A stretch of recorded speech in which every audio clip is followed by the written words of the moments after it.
Hello, dear listeners.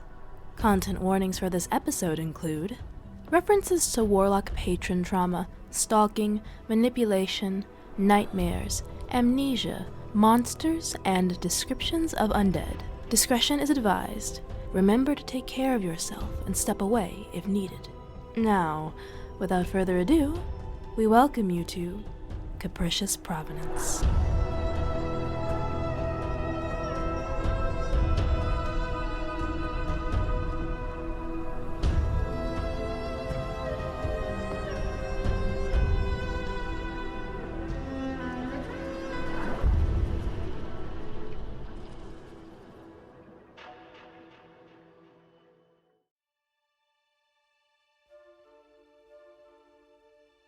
Episode 3, Nightmares and Rime.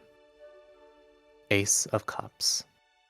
After a long period of loneliness, one may decide to turn over a new leaf. Compassion flows into consciousness as you open your heart to others.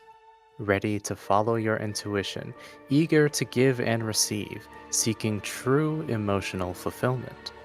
But be careful not to give too much of yourself away, for we can only meet others as far as we have met ourselves.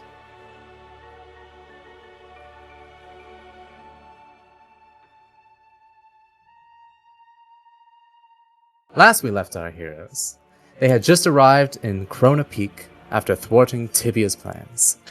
Their true identities proving to be a liability, Finch, Snowy, and Calais all donned disguises to keep heat off the group's trail.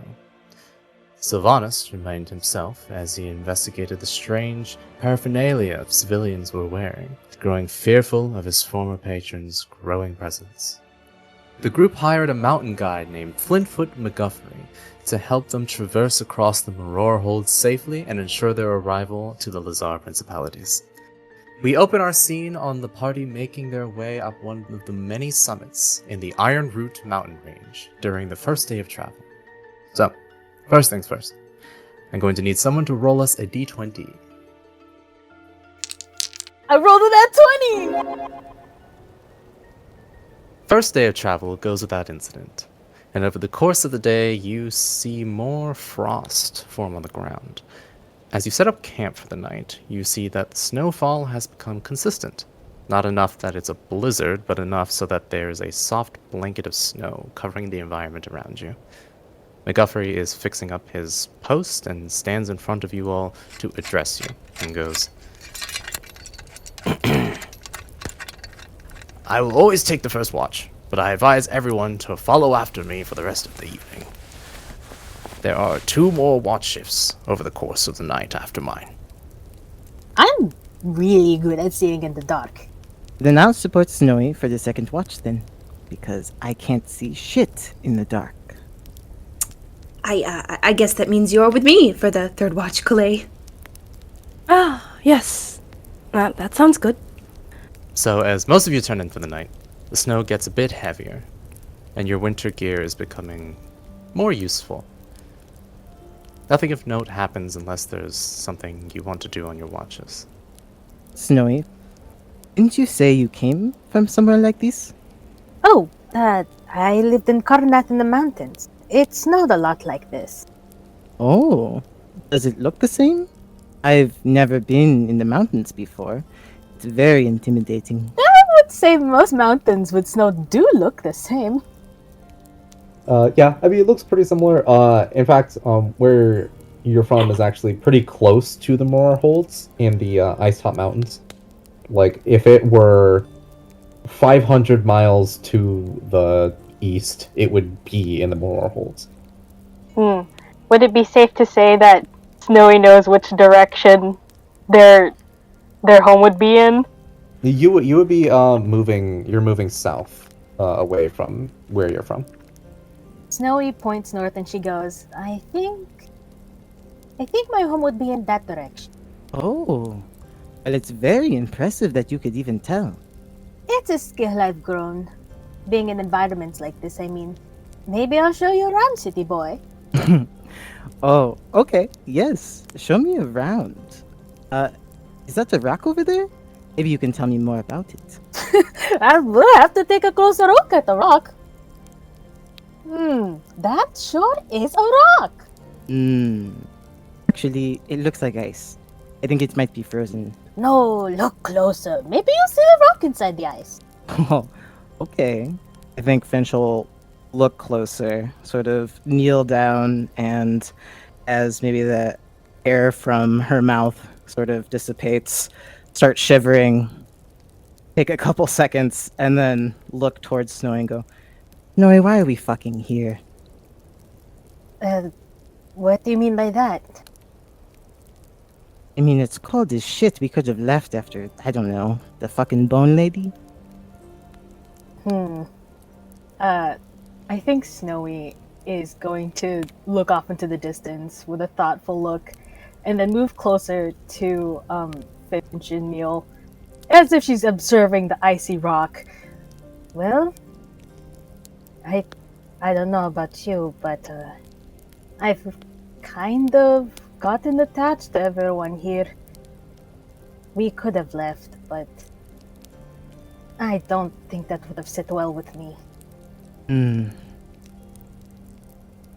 Well, you know, you're kind of fun to be around. Only kind of. You know a lot about rocks and ice and shit, so never been to a winter wonderland before. I guess I'll try to enjoy it. Yeah, Snowy's just gonna give Finch like a little lopsided grin and pat her on the arm and say, well, we got time. It'll be a while until we get to our destination. I'm going to just sort of pretend you didn't say that. Oh, okay, and, okay, yeah, no, I will stick around for as long as, yeah, you're not so bad. All of you, I guess. Well, I like you too, Finch. I'm fucking cold, Snowy, and I think Finch, as long as Snowy is okay with it, is just gonna like lean right against you, sort of like flop into your side to like gain some of your warmth. Snowy takes it in stride and does wrap her tail around him. Love Snowy. Calais and Sylvanus, is there anything you wanted to do on your watch? So I guess Calais is like maybe like putting some more wood on the fire, and as they're doing it, they're looking at Sylvanus, and they kind of like squint their eyes, and then when they finish doing what they're doing, they kind of like dust off their hands. Sylvanus, I noticed you didn't have a disguise. Oh, you mean earlier in town? Yes. I mean, Snowy just, changed their hair, but like, I mean, you didn't even change your hair. Well, I do have access to such spells and the like that would change me physically, but mine only last like an hour, and I figured we would be there longer than that, and I can't really just change my hair because I'm a little bit he sort of waves to his entire everything. Ostentatious. I'm blue, so it's a little There's plenty of blue people in the world, Well, sorry, was that rude or offensive at all for me to say? He laughs, shakes his head, and goes, "No, I suppose I just felt like there kind of wasn't really any point to it. I can't really hide like that, like the rest of you. Oh. Yeah, he shifts a little inwardly, like clasps his hands together and just stares into the fire with his brows furrowed and like he's thinking.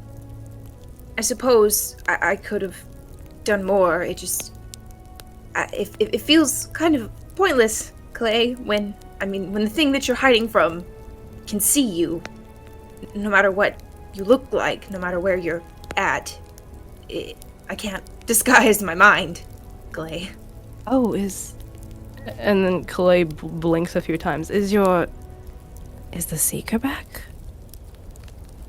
He visibly tenses a little when you say their name out loud.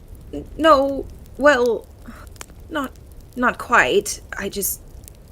When we were in town, all of those dwarves in that armor with the living bits and the eyes, I got a feeling, that same sort of watching, that same sort of knowing, that same.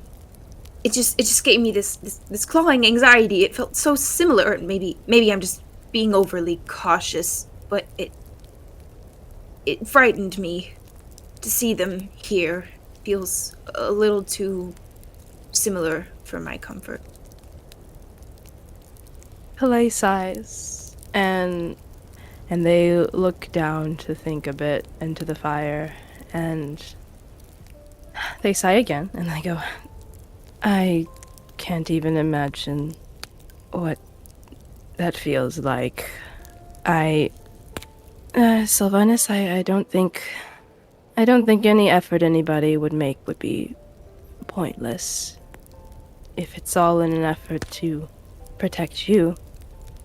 I'm terribly, terribly sorry that this is happening to you. And I know that I'll do everything in my power to make sure nothing happens to you. Now you have a new patron, and, well, I guess I can only speak for myself, but you have us, right? We won't let anything happen to you. He looks up at Calais and smiles. It seems a little strained, but genuine. Thank you. It really does mean the world, and you really do make me feel protected, I suppose. I know it's not all bad, and my new patron, yes, is much better, and they saved me once, but it's hard when it's something that feels so much bigger than you. Do you understand? I probably understand it a lot more than you may think. And Calais kind of touches like the brim of their hat a bit and like looks at it, and then they take it off and their disguise falls off and they're just regular schmegular unicorn Calais now. And they go, at the end of the day though, I think it's very important that we all keep each other safe, right? Of course. You're right, Calais. I know if it's the four of us together, well, five of us. 5, 6? McGuffrey is not. McGuffrey. 7 for now, perhaps. Well, anyway, as long as we're together, I think things will be fine. I know we're all doing our best, and you're all very capable, and I will fight a monster for you on any day, Calais, anytime. You just let me know. And he like pats your shoulder very, very awkwardly. I will shoot a blast for you anytime. Calais like grins from ear to ear, just very amused. I would do the exact same. I'll blast a monster for you. I'll heal a monster for you. I could heal you too, you know. Unless you prefer to lie on the ground unconscious. He looked at you Oh like... my goodness. Sorry. I'm so sorry. That was a terrible joke. Here. And then Calais hands Sylvanus the hat. Here. Why don't you try on the hat? Come up with a fun little disguise. A hat? Could we cut some more holes into it? No, I think if you just like, if it's just this, you know, and then he like kind of fits it between your antlers. Oh, it's a little squished, but I think we could fix it. Okay. What do you think I should be? What's what is the new and improved Sylvanus? Should I be a unicorn too?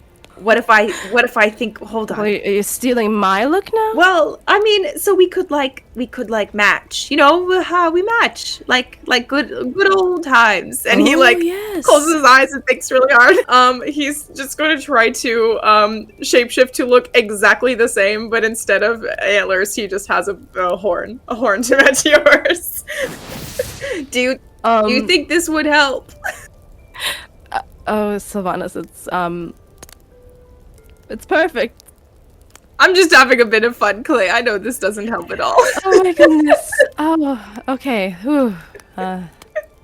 Thank you. Thank you for letting me try on your very cool hat. I will think of a real disguise. I will come up with it. Help me workshop it, right? We can think of it together. Yes. All right. I could be like a bard, or I could be like a fighter. I could be a knight. Can you imagine? A knight, Sylvanus. A knight. You were holding a sword. I'm not so sure about that. Oh! You will wound me. And then after that, I think it'll sort of pan out to Sylvanus and Calais laughing in the snow in front of the campfire. Sylvanus spends the rest of the night naming classes that he could be.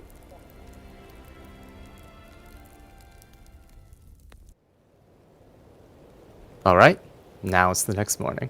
Can I get someone else to roll me a survival check? 19. No incidents, but you are at a higher altitude. You can see the other mountain range opposite of Ironwood Mountains in your current view. It's a pretty gorgeous view, and it's no longer snowing. Night falls once again, and I need everyone's watch order. Can I watch with Sylvanus? I want to check in with him. Yeah. Yeah.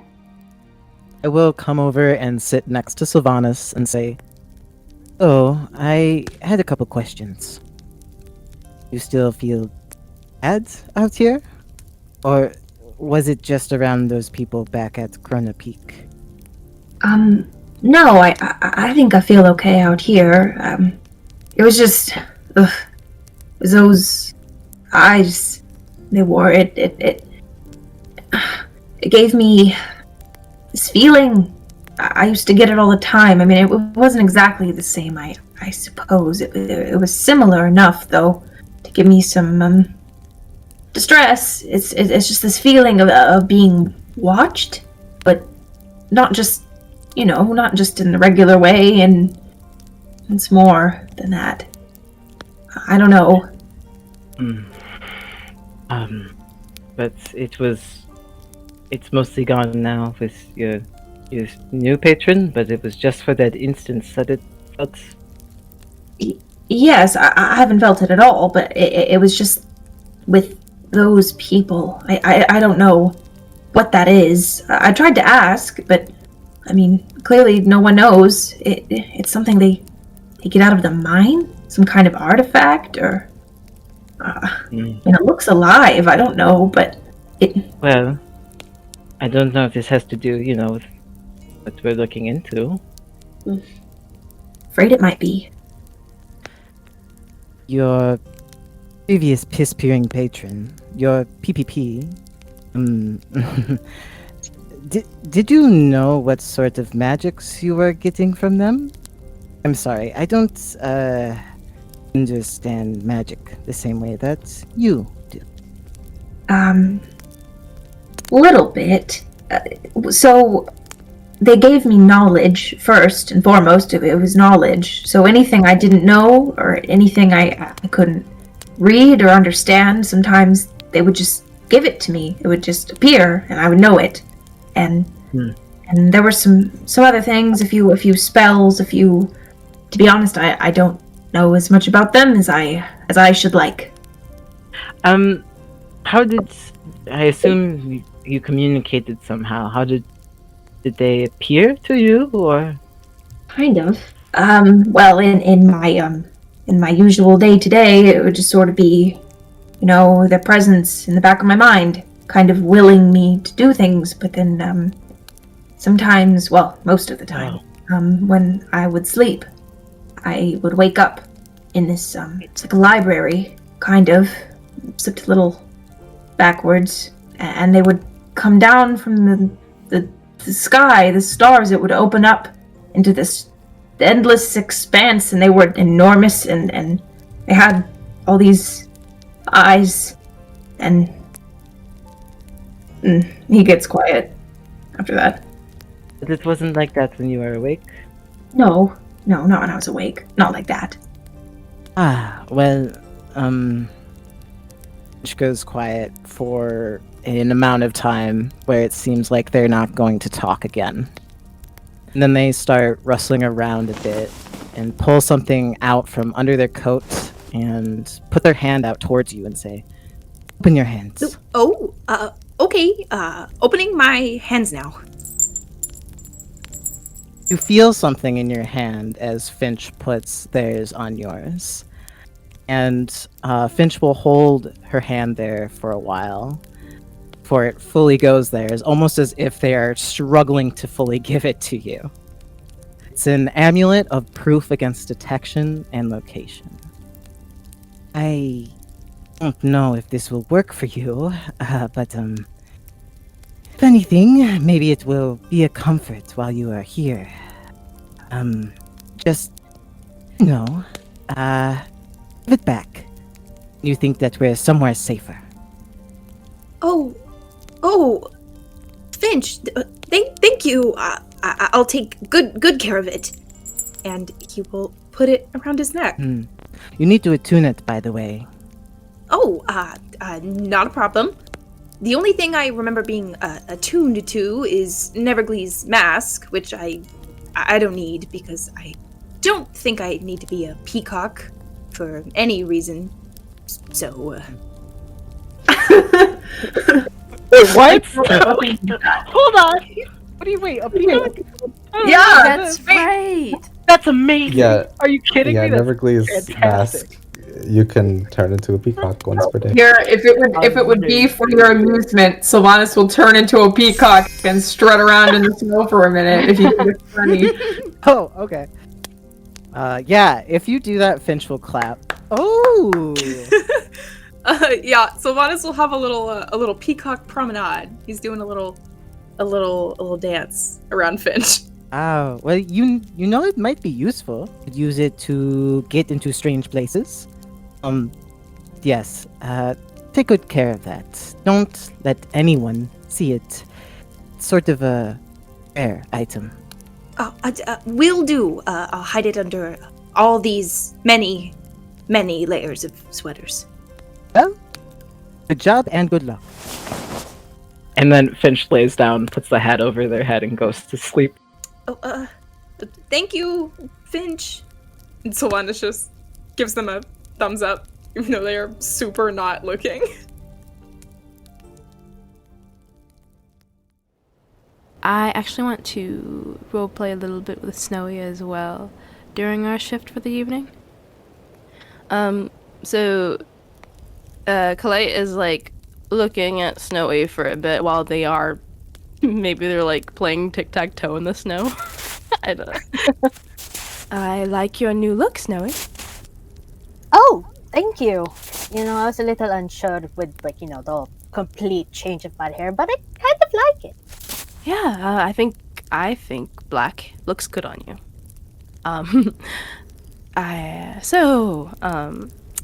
I see that you can do the sort of ice magic now, yes? Were you always capable of that? Snowy looks off at the distance and thinks hard. Well, I don't really remember it, but apparently I've always had this ability. Bonnie mentioned it a while back when we were taking all the gold from Neverglee. She told me she recognized me from way back when she did this circus thing. But apparently she saw me when I was a child, from what I can even remember. And she looks a little uncomfortable at that. But yes, from what she said, I have been able to do this since I was young. I just recently figured out how to do it again. I was going to ask her more questions about it, but everything kind of happened so fast that, by the time I had any time to investigate, she was all the way in the Lazar Principalities. She said something about the island of Erenal? I don't really know where that is. All I know is the name because Bonnie told me that's where we met. Erenal, that's a continent south of Khorvaire, if I recall correctly. I actually don't know much about the cultures that exist in Erenal, but I know that there's a lot of, interesting magical practices that occur there. Practices you wouldn't normally find taught in most schools. I'm sorry, I can only relay what I can remember, but... And then he stops to think again. I just think it's a strange coincidence that Bonnie met you there when you were younger. While Calais was relaying all that information, Snowy was staring super attentive, like, ooh, new information about a place I might have come from! And is Calais super cold right now, like, visibly showing it? Calais has his arms wrapped around his knees. So, Snowy scoots next to Calais so that they're huddled together. For warmth! Any information you have given me about this, even if it's not a lot, is very appreciated. I am very... she kind of laughs timidly. I'm realizing now how much I've actually lost by not remembering my past too well. This isn't really something I've brought up before because, you know, my ultimate goal is separate from it. Finding out all this information about me, knowing that there's so much I've lost and forgotten, it's a little stressful. But it's nice to know any information about it. I should really talk to Bunny. And she just sighs.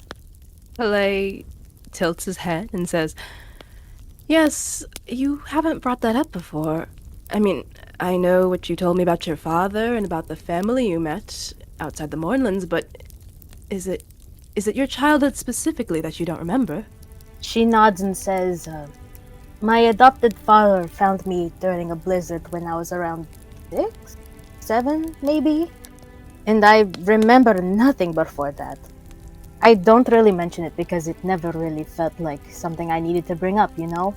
Why mention the past that doesn't matter anymore? I've already mourned what I've forgotten and I've moved on, so there never was a point to bring it up. But now that I have glimpses of my past, it kind of seems a little more relevant to discuss? I don't know. I'm still coming to terms with it. It's kind of scary, honestly. Because, you know, now that it's all coming back, I have to mourn all over again for something that I've lost. She kind of shrugs sadly. It's a lot to think about. So Calais wraps an arm around Snowy and leans into them and says, "The past can be quite a lot to deal with. There's so much we're all coping with, I'm sure, but I can't even imagine what it's like to recall something that you have either forgotten or thought that you lost forever. I don't want you to be alone in that struggle, Snowy. I want to help you. You know, there's a lot in your struggle I'm trying to understand, but I do want to understand it, and I want to help you understand it the best I can, at least. I don't know. What am I saying?" Snowy does chuckle a little bit and is silent briefly before saying, I'm also trying to figure shit out. And I really do appreciate you, you know? Going out of your way to help me and the others out. I don't know if you know this, but you've done a lot for others too. While I can't speak for them, I'm sure they appreciate it too.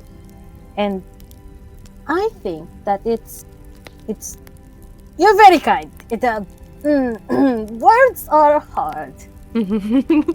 Calais actually laughs at that and says, "Words are. They escape me a lot of times, and I can see you have a hard time with them too. Something we have in common."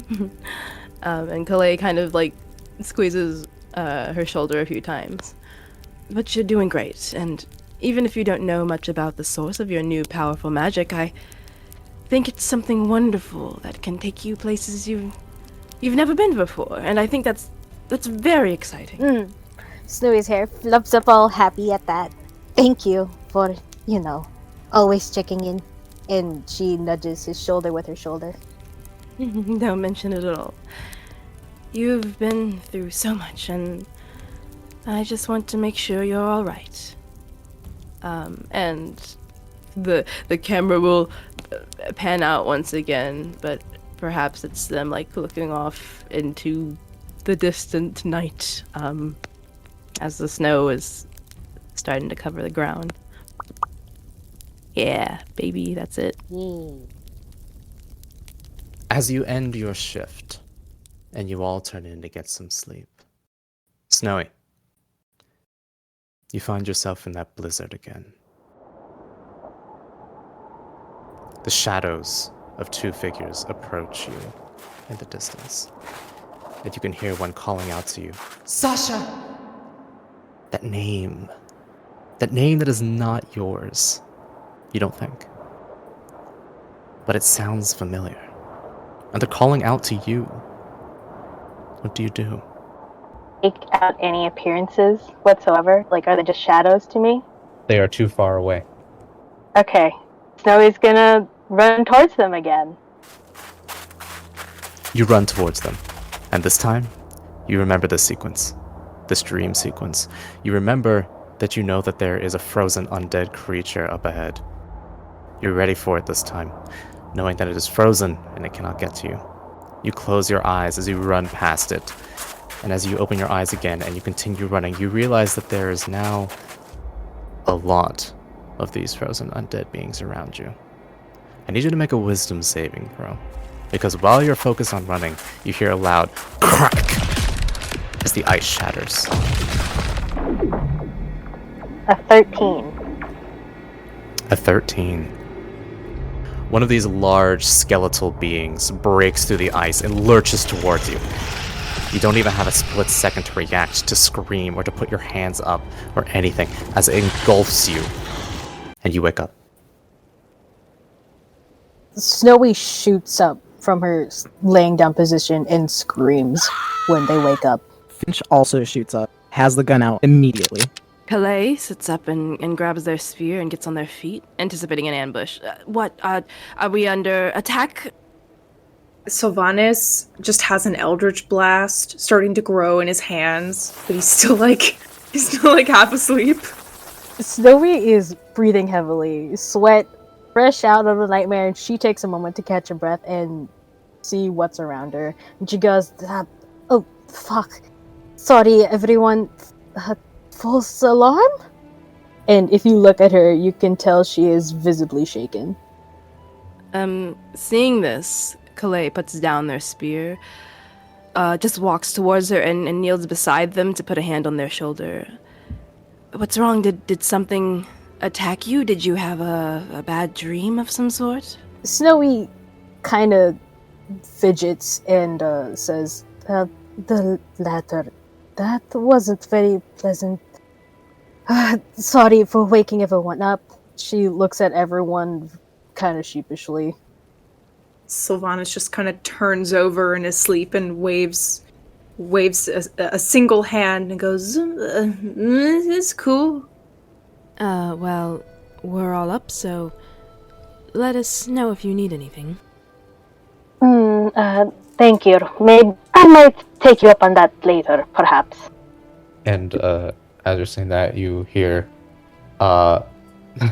McGoffrey from outside your tent go, "Where is it? What is it?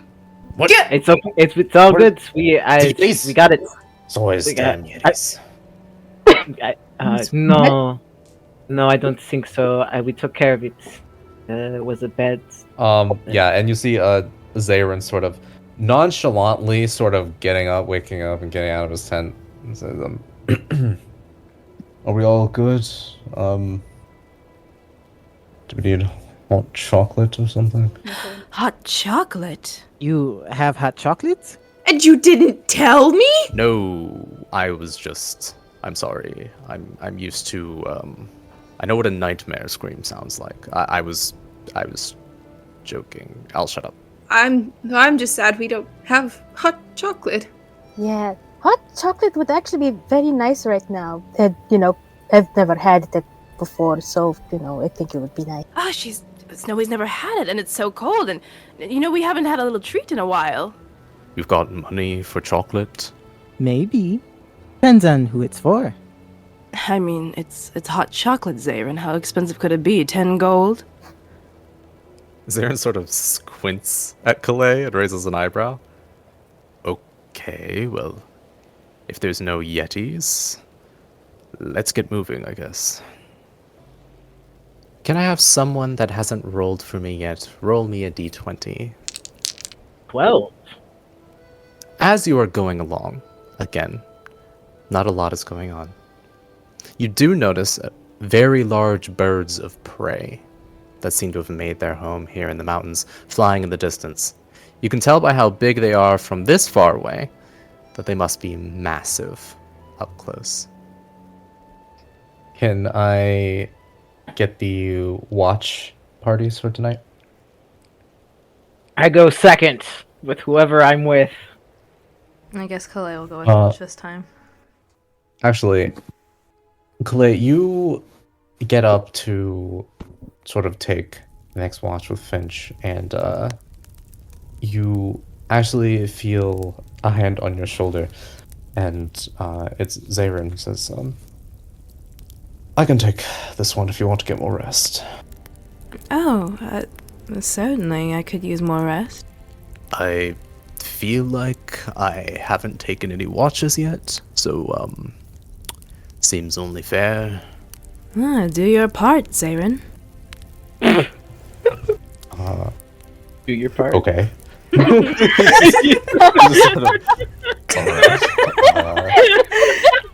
He's a little taken aback and goes, okay, will do. Calais gives Zarin a little smile and then flips his hair and then says, well, good night, and walks back to his tent to go to sleep. I like this new Calais. Flips his hair. Zarin sits down next to you, Finch, and He's a little different. That's the first time he hasn't had a stick up his ass. I mean, at least someone's getting some action, I guess. That was a joke, Zarin. Never mind. Sorry, I thought you were into jokes. I'm very bad at. I never should have even implied. No, it's too late. Jokes. It's way too late. I already know. You're all an incredibly weird bunch. Oh yes. Well, I mean, we didn't expect to be together. So now we're just making it work. And you're joining us, so that makes you weird too. Doesn't it? He looks up, and you follow his line of sight. And you see that one of Eberron's larger moons is full tonight. And he just kind of stares at it. You know, I'm not going to be able to say this in an eloquent way. I don't know anything really about... You checked for silver bullets. Are you worried about the moon at all? Oh, well, you mean the curse? Yes, I guess so. No. Okay. Luckily, Eberron has 2 moons, and they're both needed for anything to happen. Oh, well, that's good, I guess. Well, I mean, I don't know if I. Let me know if there's anything. I don't know. Get you a blindfold? I'm not sure how it works. Finch will just point to the blind, like the silk tied around their eye. No. Don't worry about it. It's something I've learned to live with. Got myself handled pretty well. I believe it. I'm glad that I do. I always appreciated the full moon. So I'm glad I at least get to see them at different intervals. Huh. Finch will change their gaze so that they can stare at the moon and take a second and go, it is quite beautiful. You're right. I do believe you that you have it under control. You just I don't think I could do anything anyway. I think you'd tear me to shreds. But if I could do anything, let me know. He sort of chuckles a bit, and he just keeps looking up. And as you're also looking up, you're going to remember a time where you were a teenager on an airship.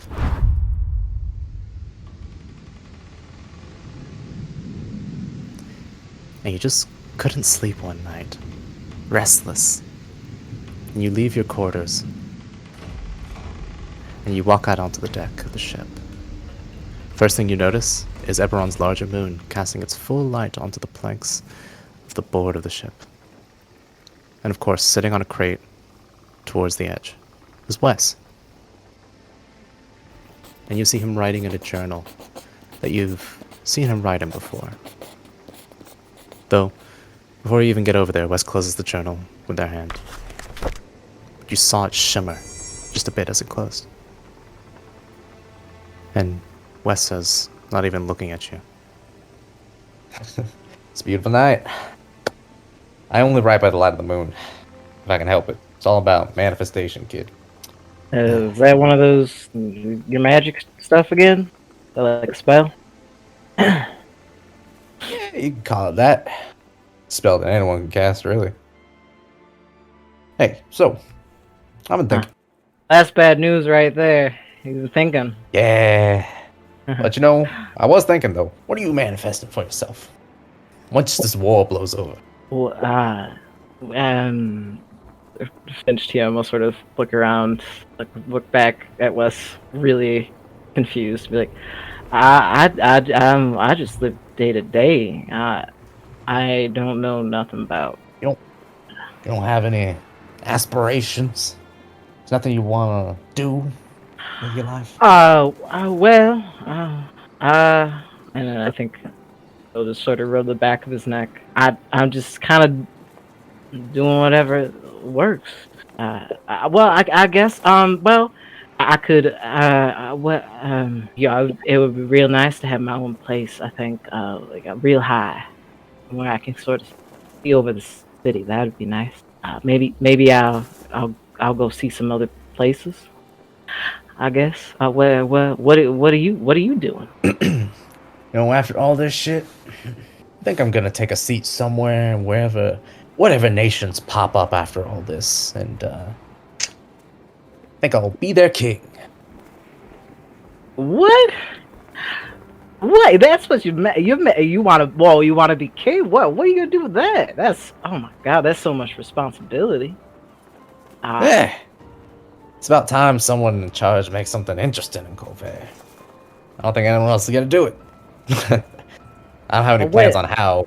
I just got a goal in mind. That's all I need. All right. Well, Well, I hope you won't forget about me. Maybe you can, I don't know, need a court jester. He has a good laugh about that. I'll keep you in mind. I don't know. I'll make it happen. Besides, I've always got someone who's got my back. And he just fist bumps the air. He's here? They're here. The person? Yeah. Finch awkwardly waves to the air. As long as I'm moving, Chafflin's always with me. That's nice. Well, Finch sort of looks to the side awkwardly, like, well, I'm around. If you need anything, I got your back. He nods and sort of looks off at the moon again. Listen, kid. Whatever you decide to do, you make sure you do it as you. Because everybody wants people like us to hide, to do what everyone else is doing. But forget about all that. It's a waste to spend your life pretending. Yeah, if I can, yeah. Well, like, hey, it's kind of hard to do, Sean. But if you're king, maybe I'll be able to do that wherever you are. I'll always have a spot for you in the royal court. Oh well, royalty. Yeah. I'll have to learn how to, I don't know, curtsy. I'll learn one of those. Not my court. Oh well, then fuck it. Shit. I'll just get good. I'll just get real good at gambling. Get some money from rich folks. I assume you're gonna be rich. Hey, I know you're doing your own thing or whatever, but you know, if I sort of manifested around you, would that be okay? Just you know, in the general area. Sure thing. All right, cool, yeah. Do I have to have a glowing notebook too to manifest, or I just use like a regular one? You just gotta have a goal in mind. All right. You just gotta wanna be. All right. As usual, I don't know what the fuck that means, but I'll figure it out. Yeah, real wise. And I'll look up towards the moon. Yeah. And you will come back to the present, and you will realize why Zarin doesn't take any watches, because he fell asleep. Yeah, but fuck me. But you'll also remember that note that Wes left you, that you still have on you, was torn from a page of that journal. I mean, I keep it on me, real close. I'll take it out of like, I'll start like going through layers. Like it's real close to me, and I'll take out a journal, open it up. It's tucked in to the middle, and I'll pull it out, just stare at it. Yeah, you read over again, and it's a very long-winded, essentially saying he's placing his bets on Brayland coming out on top at the end of the war, and somebody should do something about it, or there's opportunity somewhere. It's so convoluted and just exactly the way that he talks, he writes. Only so much you could glean from it. Finch will read over it again, look back up at the moon, and just sort of say, I'm still in your corner, wherever you are. You go to put it away, but as you do, just a bit of the moonlight sort of catches it, and you see that glow, and you realize that only certain letters are glowing on the note, and you hold it up to the moonlight, and out of this just super crammed page-long message, you start to see individual letters glowing this faint blue light. And as you're sort of going over it in order and seeing where words are starting to connect, it just says, "Come see me on my throne when you get out of here. I could use you in my corner." Finch just laughs at that and starts putting it back in, and looks up at the moon and goes, I don't know what the fuck that even means, Wes. God, where the fuck? Silly bastard. And then, just for shits and giggles, Finch goes to lay down to go to bed, and then gets up a little bit, and then fists the air, just like they did that Wes did in the memory. All right, goes back to sleep. Okay. Well, you go to sleep. It's Sylvanus and Snowy's turn for the watch. What are you two up to?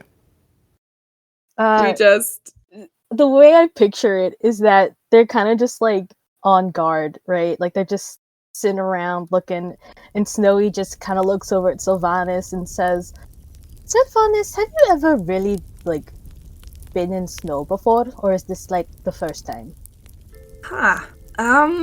He puts a finger to his lips and kind of taps and thinks and goes, well, I mean, maybe a bit here and there, but nothing like this. This is next level. So, have you ever really played in it? This is a lot of snow. Played in it? Yeah. Well, when I was a wee little lass. Sorry, I don't know where that came from.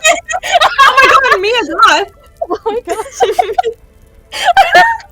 Sorry, let me restart that over again. Keep that in. Oh no. Well, when I was a kid, Victor he taught me how to make these things called snowmen. It's weird that they're only men, even though they're just shapes of balls. That's a weird thing to say, Sylvanus. Well, Snowy. You know what? I won't. I'll believe you. You're the snowman ball expert. Yeah. Do you like enchant them? Do they come to life? Is it like a construct situation, or what is the purpose? Nothing as complicated as that, but it would be pretty cool if it came to life. Could name it Frosty. But no! Here, let me show you. And she, like, crouches down in the snow and, like, starts to make, like, a snowball. And then she shows Sylvanus and she goes, watch this. And she just starts, like, rolling it, like, aggressively rolling this snowball. And she's, like, running and zigzagging across, like, the little area that they're in. And it gets just bigger and bigger until it's, like, the size of, like, a small boulder. And she's like, okay, and now, wait, here we go. The next one. And then she starts on the second ball. Should I do it too? He like picks up a handful of snow and starts trying to ball it in his hands, and I think he keeps pushing it too hard so it breaks and he has to start over like 3 times. He's trying. He's gonna roll a really shitty little snowball that can be the head. It's like kind of lopsided. It's got like a rock in it already. It's beautiful. And I think all the balls would be like laid out, I think. Okay, and now for the hard part. We gotta stack them. Oh, stack them. Mm-hmm. Oh. Biggest to smallest. To smallest. And do we have to say anything? Is there like a ritual? Is there like do we ask it to you stack them? I think we just stack them. But I guess why don't we make our own tradition? Have a little say. Oh, cool. Right. What would you say to bring a man to life? She looks at Sylvanus, her eyes wide, and she goes, live, goddamn you! Okay, perfect. All right. I'll put this. He picks up the little one and like sets it on top and like takes one claw and draws like a little smiley face onto it and then backs up and furrows his eyebrows and like looks really intense and then puts out his hands and goes, live, goddamn you! And I think Snowy's gonna look at Sylvanus and be like, okay, not together this time. Oh, right. Okay. Live, goddamn you! For shit. I'm gonna. If it. Sylvanus just standing there, like eyes wide, full of childlike wonderment and whimsy. And then if nothing happens for like too many seconds, he's gonna like nervously like give Snowy like a side eye and in his head go, oh no, I did it wrong. I messed up snowman. I have to fix it. And so he's gonna like prestidigitation, like some glitters around the snowman or like mage hand, like invisibly make it wave a stick arm or something. Like he's gonna use a cantrip to make it do something and then go, oh, Snowy, we did it. Oh, yes! I think when that happens, Snowy will also use Druidcraft and like put little flowers on its head so it has a little flower crown on it. Yay! We did it! He's alive! Oh my god. Oh, my first try and we did snowman! Snowy holds out both of her hands for high fives. Yes. He slaps both your hands. Are we doing a under-over? Are we doing a... Oh my gosh, yes, under-over. I feel like Snowy also doesn't really know what this is. She's seen other people do it. But she's like, oh, this is it. This is what people do, right? Friendship. So we slap our hands together in a way that only 2 people who don't know how to do handshakes could do. Perfect. Snowy winks. He winks back at you and grins. That was great. I like this. We should have everyone do it sometime. Oh, yes. Oh, man. It would be great. And then all of them will... Snow Army. Snow Do Army? you think that... Do you think that if we made enough and then we brought them with us, we could like take them to battle? We could take the snowmen. Oh, the Snarmy. That would be great. This magnificent Snarmy. Oh my gosh. Okay, I'm gonna write that down. I'm gonna bring it up to Dask later. That an untapped resource, and there's so much snow here. Snowy. Why has this not been considered? And he's like pulling out his journal and like writing a note and kind of walking off in another direction, just like loudly exclaiming to himself, I can't believe they never thought of this! As Sylvanus is walking away, Snowy's just like, yeah, like a really proud nod, like, yeah, this is a good idea. But she still stays where she is because they do need to keep guard. But she's like, Sylvan, alright. You go, baby girl, yeah, you go on. He'll remember and come back, but for a minute, he's off. And I think that's the end of that scene. End scene!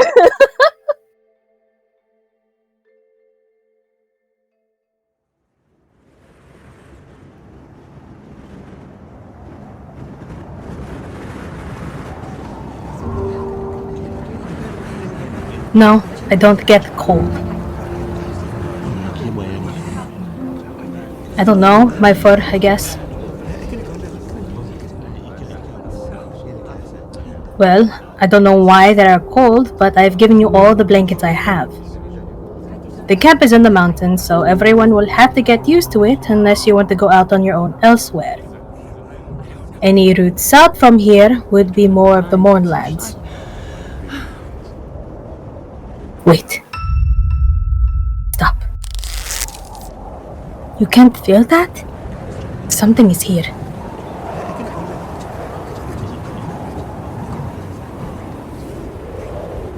There!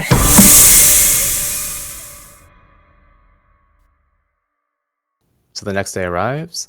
Someone who hasn't rolled me a d20. I think I'm the only one who hasn't rolled yet. It's gonna be 20. The snow starts to pick up on this day, so traveling is not the most fun of times. But you're able to get through the day, and you find this alcove. There's rocks on one side and rocks on the other, and it gives you shelter from the wind.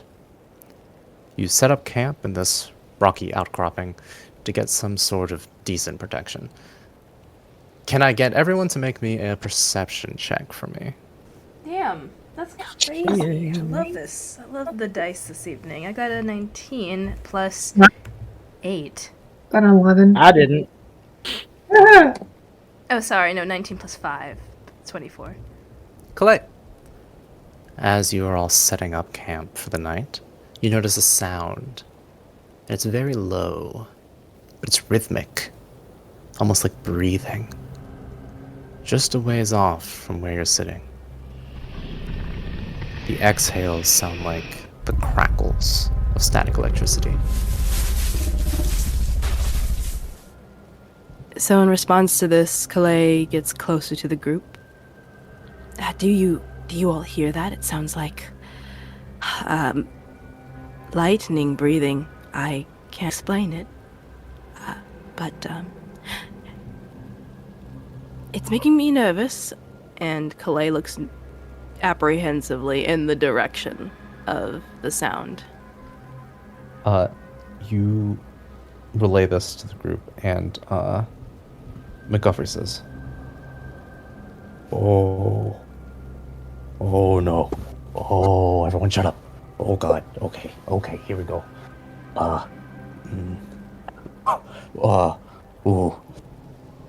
And you see him take off his cloak and flip it inside out, and you can see that it has it's like white, like the snow on the other side. And he puts it back on, clicks it back on, like, oh, just stay quiet, get low, hide. Just get in the, and he just dives into a pile of snow. Calais panics and is just going to try and hide behind one of the largest rocks surrounding them, and just does it as quickly as possible. She's going to hide up against the wall of the alcove, holding up their gun, trying her best to push himself into the shadows. Snowy's gonna pull up their hood and kneel in the snow because their cloak provide them with some camouflage. Sylvanus is gonna hide underneath the shadow of the cliffside in the alcove next to Finch. My hand. I do need everyone to make stealth checks. Not a natural 20, but might as well will be. 23. Got a 19. I got a 15. You all hide, and you all stay there, and you wait. A few seconds pass, a few minutes, and then you start to hear something moving, shifting through the snow in that direction, and sort of rising up out from those of you who can see, probably Calais, Sylvanus, Finch, and Zarin. You see, shaking sort of the snow off of its back, you see a incredibly long, blue-scaled creature with horns curled and pushed back against its head. It has a massive jaw that is clicking, and you can see crackles of electricity trickling out, and it has 6 pairs of legs that it's using to crawl across the snow, and it is moving through this area that you're in, sniffing the air. It sort of goes over to some of the things that you've set up, sniffs around. You hear it open its jaws a bit, this low rumbling sound. And then it continues to move until eventually you don't hear it anymore. As the creature leaves slowly, Sylvanus you just hear Sylvanus whisper, "Who else shit themselves?" Finch points in the direction of McGuffrey and messages them quietly. I think it's gone. You hear back sort of muffled, like, You see the snow sort of shift just a little bit. You see a bit of his beard. I'll step out so he can see me. Well, ooh, close. The good thing about Bahirs is that they are generally solitary creatures. You know, with the exception of oh no. And Finch, as you step out so you can show where you are, he looks past you, up and above, and you hear yet another low, rumbling sound and the crackling of electricity and this echoing roar. Because there's a Bahir right behind you. Roll for initiative.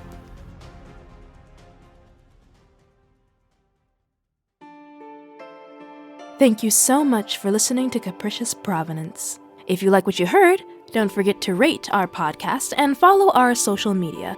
If you feel that you missed any important details, we do have episode recaps available on our website. This episode, I would like to shout out Captain Grayson on Twitter. They had this to say about our prologue. Really loved how you delivered the exposition and story that we missed. I can't wait to hear more. Winky face. Thank you so much, Grayson. And if any other listener writes a review for us on any social media platform, we will happily read it out loud at the end of our episodes. See you next time, dear listener.